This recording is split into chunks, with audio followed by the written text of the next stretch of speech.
Kanpur railway station पर परिवार के सभी लोग मुझको विदा करने आए थे। माँ, पिताजी और तीनों भाई भाभियाँ, सबकी आंखों में आंसू थे। पिताजी और माँ हमेशा की तरह बेहद उदास थे कि उनकी पहली संतान और अकेली पुत्री पता नहीं कब उनसे फिर मिलेगी। मुझे इस बार भारत में अकेले ही आना पड़ा। बच्चों की छुट्टियाँ नहीं थी। वे तीनों अब कॉलेज जाने लगे थे।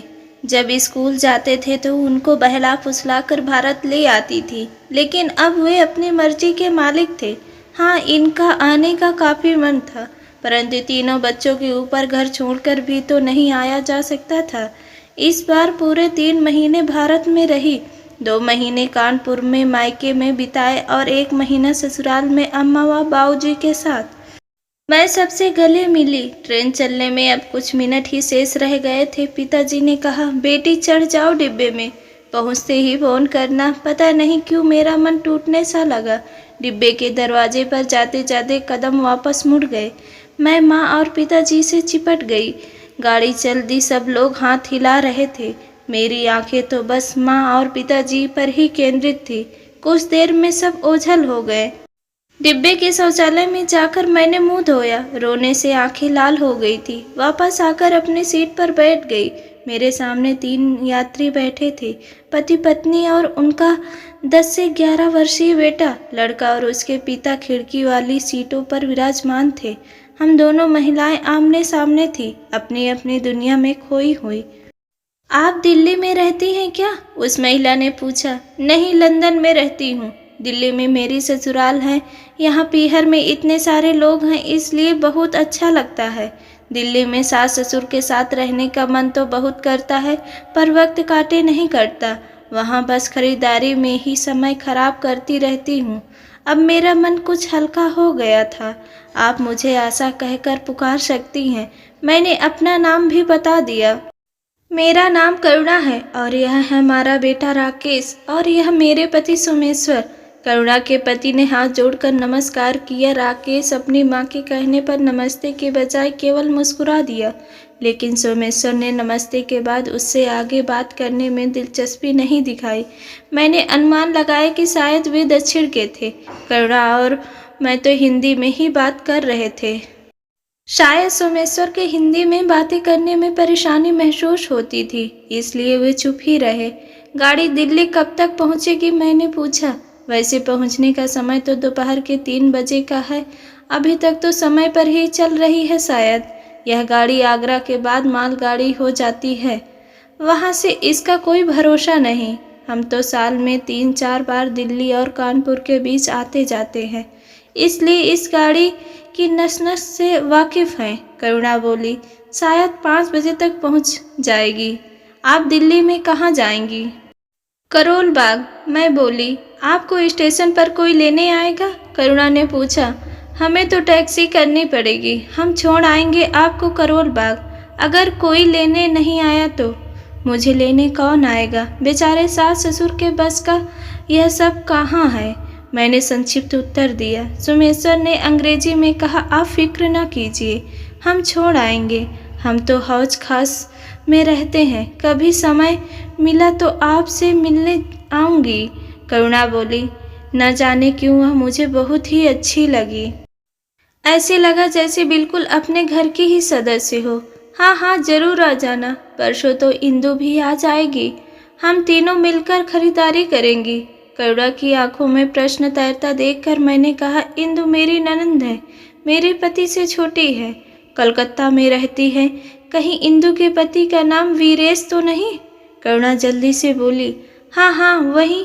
तुम कैसे जानती हो उसे? मैं उत्साह से बोली। अचानक शायद कोई धूल का कण सोमेश्वर की आंखों में आ गया। उसने तुरंत चश्मा उतार कर और आंख रगड़ने लगा। करुणा बोली, आपसे कितनी बार कहा है कि खिड़की के पास वाली सीट पर मत बैठिए। खुद बैठते हैं, साथ ही राकेश को भी बिठाते हैं।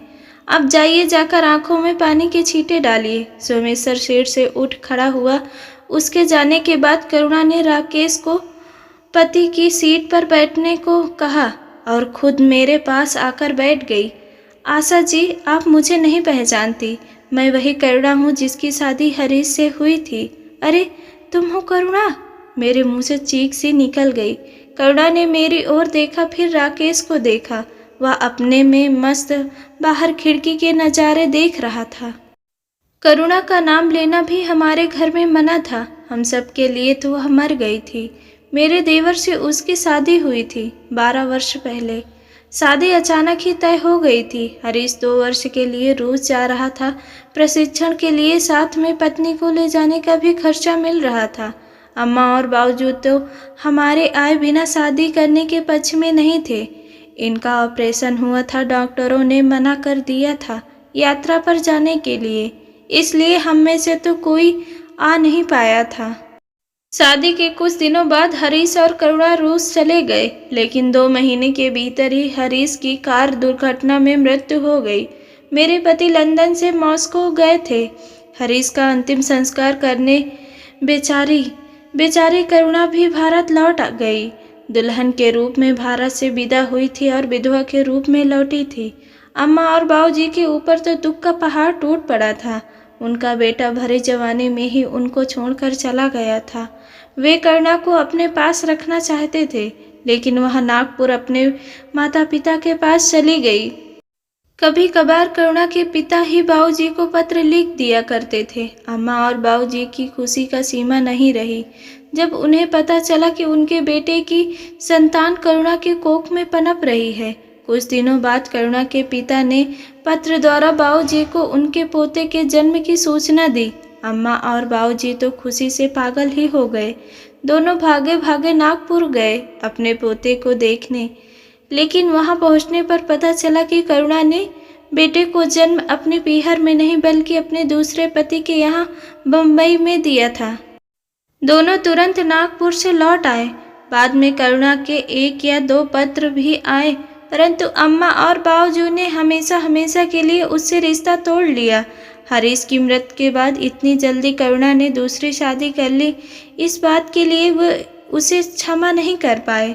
जब उन्हें इस बात का पता चला कि करुणा का दूसरा पति उस समय मॉस्को में ही था जब हरीश और करुणा वहाँ थे, तो अम्मा बाबूजी को यह शक होने लगा कि क्या पता करुणा के पहले से ही कुछ नाजायज ताल्लुकात रहे हों। क्या पता यह संतान हरीश की है या करुणा के दूसरे पति की। कहीं जायदाद में अपने बेटे को हिस्सा दिलाने के ख्याल से इस संतान को हरीश की कहकर ठगने तो नहीं जा रही थी करुणा। राकेश एकदम हरीश पर गया है। एक बार अम्मा बाबूजी इसको देख लें तो सब कुछ भूल जाएंगे। मुझसे रहा ना गया। भाभी जी, आपने मेरे मुंह की बात कह दी। यह बात कहने को मैं वर्षों से तरस रही थी, लेकिन किससे कहती। बेचारा सोमेश्वर तो राकेश को ही अपना बेटा मानता है। शायद हरीश भी कभी राकेश से इतना प्यार नहीं कर पाता जितना सोमेश्वर करता है। करुणा ने बात बीच में ही रोक दी। सोमेश्वर लौट आया था। उसके बैठने से पहले ही राकेश उठ खड़ा हुआ। चलिए पिताजी, भोजन कक्ष में कुछ खाने का बड़ा मन कर रहा है। सोमेश्वर का मन तो नहीं था, परंतु करुणा द्वारा इशारा करने पर वह चला गया। उनके जाने पर करुणा ने चैन की सांस ली। हम दोनों चुप थे। समझ में नहीं आ रहा था कि क्या बात करें। करुणा, अम्मा और बाबूजी को बहुत बुरा लगा था कि तुमने हरीश की मृत्यु के बाद इतनी जल्दी दूसरी शादी कर ली। मैंने चुप्पी तोड़ने के विचार से कहा। शायद करुणा को इस प्रश्न का एहसास था। वह धीरे से बोली, क्या करती भाभी जी, सोमेश्वर हमारे फ्लैट के पास ही रहता था। वह उन दिनों बम्बई की ITI में वापस जाने की तैयारी कर रहा था। उसने हरीश की काफ़ी मदद की थी। हर शनिवार को वह हमारे ही यहाँ शाम का खाना खाने आ जाया करता था। जिस कार दुर्घटना में हरीश की मृत्यु हुई थी उसमें सोमेश्वर भी सवार था। संयोग से यह बच गया। भाई साहब तो हरीश का अंतिम संस्कार करके तुरंत लंदन वापस चले गए थे, परंतु मैं वहाँ का सब काम निपटाकर 1 हफ्ते बाद ही आ पाई थी। सोमेश्वर भी उसी हवाई उड़ान से मॉस्को से दिल्ली आया था। वह अम्मा और बाबूजी का दिल्ली का पता और हमारे घर का नागपुर का पता मुझसे ले गया। कहते कहते करुणा चुप हो गई। तुम दिल्ली भी केवल 1 हफ्ता ही रही और नागपुर चली गई। मैंने पूछा, क्या करती भाभी? सोमेश्वर दिल्ली से सीधा नागपुर गया था मेरे माता पिता से मिलने। उससे मिलने के बाद उन्होंने तुरंत मुझे नागपुर बुला भेजा। भैया को भेजकर फिर जल्दी ही सोमेश्वर से मेरी सिविल मैरिज हो गई। करुणा की आंखों में आंसू भर आए थे। तुमने सोमेश्वर से शादी करके अच्छा ही किया। राकेश को पिता मिल गया और तुम्हें पति का प्यार। तुम्हारे कोई और बाल बच्चा नहीं हुआ? भाभी जी, राकेश के बाद हमारे जीवन में अब कोई संतान नहीं होने वाली। कानूनी तौर पर राकेश सोमेश्वर का ही बेटा है। सोमेश्वर ने तो मुझको पहले ही बता दिया था कि युवावस्था में एक दुर्घटना के कारण वह संतानोत्पत्ति में असमर्थ हो गया था। मेरे माता पिता ने यही सोचा कि इस समय उचित अनुचित का सोचकर अगर समय गंवाया तो उन्हें उनकी बेटी को दूसरा पति मिल जाएगा, परंतु उनके नवासे को पिता नहीं मिलने वाला। मैं शादी के बाद बम्बई में रहने लगी। जब राकेश हुआ तो किसी को तनिक भी संदेह नहीं हुआ। वर्षों से करुणा के बारे में हम लोगों ने क्या क्या बातें सोच रखी थी।